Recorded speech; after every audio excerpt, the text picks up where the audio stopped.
বৈষম্যের পাহারাদার, ইন্টারিম চমৎকার, বৈষম্যের পাহারাদার।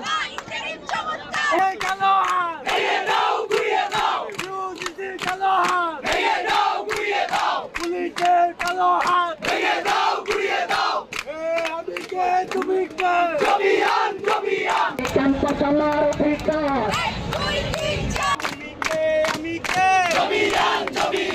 আবাসন চাই, বঞ্চনা নয়, এই স্লোগানে মুখরিত রাজধানী কাকরাইল মোড়। দ্বিতীয় দিনেও রাজপথে অবস্থান করছে জগন্নাথ বিশ্ববিদ্যালয় শিক্ষক শিক্ষার্থীরা। একদিন আগে লাঠিপেটা, টিয়ারশেল আর সাউন্ড গ্রেনেড সবই দেখেছে এই তরুণ প্রজন্ম। কিন্তু তার চেয়ে বড় ৩ দফা দাবি: ৭০% শিক্ষার্থীদের জন্য আবাসন বৃত্তি, পূর্ণাঙ্গ বাজেট অনুমোদন আর দ্বিতীয় ক্যাম্পাস বাস্তবায়ন। তবে শিক্ষার্থীরা বলছেন, আমরা ক্যাম্পাসে আসার পর থেকেই আমাদের শুধু আশ্বাস দেওয়া হচ্ছে, এবার আশ্বাস নয়, দাবি আদায় করে ক্যাম্পাসে ফিরবো।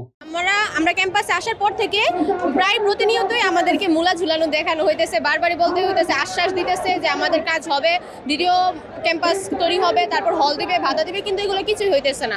তাই আমরা যে এইবারই শেষবার, এইবার যাতে আমাদের আন্দোলনটা ভালো সফল হইতে পারে। পুলিশ এখনো শক্ত পাহারায়, আর শিক্ষার্থীরা বলছে চলবে এই আন্দোলন যতদিন না তারা আদায় করতে পারেন নিজেদের অধিকার। আমাদের প্রথম দাবি ছিল, আমাদের যেহেতু জগন্নাথ বিশ্ববিদ্যালয় হল নেই, ৭০% শিক্ষার্থীর জন্য আমাদেরকে আবাসন ভাতা দিতে হবে। সেকেন্ডলি হচ্ছে যে আপনি যদি দেখেন বাংলাদেশের যতগুলো পাবলিক বিশ্ববিদ্যালয় আছে তার মধ্যে জগন্নাথ বিশ্ববিদ্যালয়ের পার প্রতি যে শিক্ষার্থীর বাজেট তা কিন্তু একবারেই কম। সেদিক থেকে আমাদের 2025-26 অর্থ বছরে সেখানে যেন 305 কোটি টাকা দিয়ে বাজেট আমাদের প্রশাসন থেকে দেওয়া হয়েছে তা যেন একত্র করা হয়।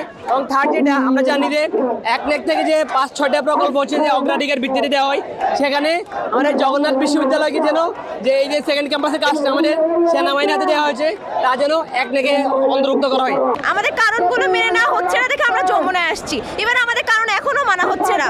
আমাদের সাথে বসা হবে, কতবার বসা হবে?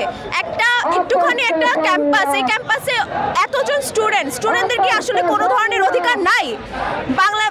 বাংলাদেশের পাবলিক ভার্সিটিতে যেহেতু একটা স্টুডেন্ট পড়ছে, তার আসলে একটা অধিকার আছে। সেই অধিকারগুলো কতদিন যাবত কতবার আন্দোলন করে সেগুলো পূরণ করতে হবে। প্রত্যেকটা অধিকারের আগে কেন একটা স্টুডেন্টকে বারবার মানসিক চাপ নিয়ে আন্দোলনে আসতে হবে? দাবি আদায়ে অনড় জবি শিক্ষার্থীরা। বৃষ্টি এসেছে, ভিজিয়েছে শরীর, কিন্তু আন্দোলনের আগুন একটুও নিভে যায়নি। তারা থামবে না যতক্ষণ না প্রতিটি দাবি পূরণ না হয়। এখন দেখার বিষয় কত দ্রুত সরকার এই দাবিগুলো বাস্তবায়ন শুরু করে।